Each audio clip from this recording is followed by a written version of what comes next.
ఆడింది 7 మ్యాచ్లు, అందులో గెలిచింది 2 మ్యాచ్లే. 4 పాయింట్లతో సన్ రైజర్స్ హైదరాబాద్ ఇప్పుడు 9వ స్థానంలో ఉంది. ఇక్కడి నుంచి టాప్ 4 లో నిలవడం కష్టమైన వ్యవహారమే. తర్వాతి 7 మ్యాచ్ల్లో 6 మ్యాచ్లు గెలిస్తేనే ప్లే ఆఫ్స్ బెర్త్ దొరుకుతుంది. లేదంటే ఈ సీజన్ లో నిరాశ తప్పదు. అయితే రాజస్థాన్ రాయల్స్ పై భారీ స్కోర్ సాధించిన ఎస్ఆర్హెచ్ ఆ తర్వాత అదే జోరును కొనసాగించడంలో ఎందుకు విఫలమైంది? సన్ రైజర్స్ హైదరాబాద్ చేసిన పొరపాట్లు ఏంటి అనేది హాట్ టాపిక్ అవుతోంది. నిజానికి గతేడాది ఫైనల్ చేరిన జట్టేనా ఇది అనుకునేలా ఎస్ఆర్హెచ్ ఆట తీరు ఉంది. అయితే గతేడాది మాదిరిగా ఓపెనర్లు కన్సిస్టెంట్ గా శుభారంభాలు అందించలేకపోయారు. సన్ రైజర్స్ హైదరాబాద్ బ్యాటింగ్ లో ట్రావిస్ హెడ్ ఒక్కడే కాస్త ఎఫెక్టివ్ గా కనిపిస్తున్నాడు. ఇప్పటివరకు 34.57 యావరేజ్ తో 242 పరుగులు సాధించాడు. Strike rate 168. ఎక్స్ప్లోజివ్ ఆరంభాలు ఇచ్చేందుకు ప్రయత్నిస్తున్నాడు. అభిషేక్ శర్మ పంజాబ్ కింగ్స్ తో మ్యాచ్ లో 141 పరుగులు చేశాడు. కానీ ఆ సెంచరీ తీసేస్తే పెద్దగా చేసిందేమీ ఉండదు. సీజన్ లో ఇప్పటి వరకు అభిషేక్ శర్మ 232 పరుగులు సాధించాడు.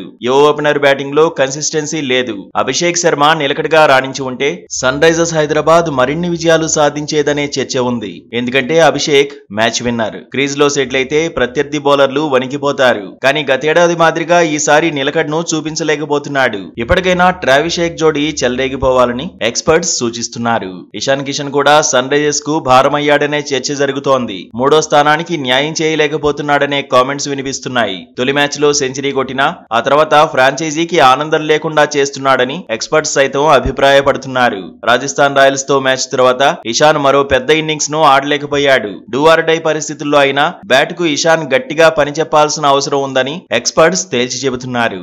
మిడిల్ ఆర్డర్ లో నితీష్ కుమార్ రెడ్డి కూడా బ్యాటింగ్ భారాన్ని మోయలేకపోతున్నాడంటున్నారు. అవసరమైతే 4వ స్థానంలో మార్పులు చేయాలని సూచిస్తున్నారు. క్లాసెన్ అంచనాలకు తగినట్టుగా ఆడాలంటున్నారు. టాప్ ఆర్డర్ విఫలమైన ఒత్తిడిని అధిగమించి బ్యాటింగ్ భారాన్ని మోయాలంటున్నారు. అనికేత్ కూడా నిలకడగా రాణించాల్సిన అవసరం ఉందంటున్నారు. ఇక సీజన్ లో ఎస్ఆర్హెచ్ బౌలింగ్ విభాగం ప్రదర్శన దారుణంగానే ఉంది. రాజస్థాన్ రాయల్స్ తో మ్యాచ్ లో ఎస్ఆర్హెచ్ 286 పరుగులు చేసింది. కానీ ఆ తర్వాత రాజస్థాన్ 242 పరుగుల వరకు వెళ్లింది. ఎస్ఆర్హెచ్ బౌలర్ల వైఫల్యం అప్పుడే కనిపించింది. పంజాబ్ కింగ్స్ తో మ్యాచ్ లోనూ బౌలర్లు 245 పరుగులు సమర్పించుకున్నారు. ప్యాట్ కమిన్స్, షమి బెస్ట్ ఇవ్వలేకపోతున్నారు. స్పిన్ విభాగం ఇంపాక్ట్ చూపించలేకపోతోంది. బౌలింగ్ లో షార్ప్నెస్ లేదు, వేరియేషన్ లేదు, కంట్రోల్ లేదనే కామెంట్స్ వినిపిస్తున్నాయి. మొత్తంగా ఇప్పటి వరకు చేసిన పొరపాట్ల నుంచి ఎస్ఆర్హెచ్ బయటపడాలని మాజీలు సూచిస్తున్నారు. పరిస్థితుల ప్రకారం పర్ఫెక్ట్ గా ప్లాన్ చేసుకుని ఆడాలంటున్నారు.